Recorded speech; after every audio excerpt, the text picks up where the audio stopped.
پویش فرهنگسازی، پیشگیری و کاهش خطرات گاز مونوکسید کربن.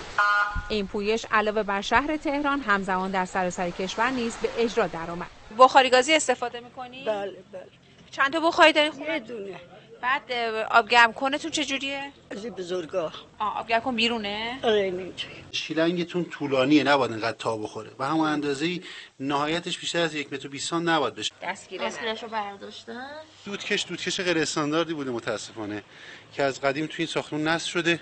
حالا دوستان مجبور شدن که همین کلاهک به این بالاخره انجام بدن. باز اینم مشکل داره. کنترل به صورت موردی و روزانه توسط مادر و خانواده محترم به دودکش داشته باشن. اگر سرد بود اینو حتما پیگیری بکنن. در این پویش دستگاه آشکارساز گاز مونوکسید کربن در خانه شهروندان نصب شد تا در زمان حادثه آنها را آگاه نماید. این دستگاه باعث به هر دلیلی اگر اتفاقی برای وسایل گازسوز در زمانی که خواب هستن اتفاق بیفته شهروندان حتما این آژیر میکشه. تشخیص بدید که گاز مونوکسید تو این فضا هست که از این فضا خارج بشید و تعبیه مطبوع اینجا انجام بدید که خدای نکرده شما و اعضایی که داخل ساختمون هستن دچار گاز گرفتگی نشه. سال گذشته تنها در شهر تهران 14,000 نفر بر اثر استنشاق گاز مونوکسید کربن مصدوم شدند. در سال گذشته مشابه همین زمان را داشتیم، اینکه نزدیک به 139 نفر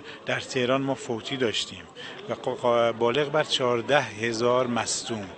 این آمار واقعا برای شهر تهران نگران کننده است. اما شهروندان هر گونه پرسشی دارن می توانند با 125 و یا شماره 64 32 32 32 در سراسر کشور تماس بگیرند. این پویش با هدف ایمنی جان شهروندان تهرانی برگزار شده و همچنان ادامه داره. مریم جعفری، خبرگزاری صدا و سیما.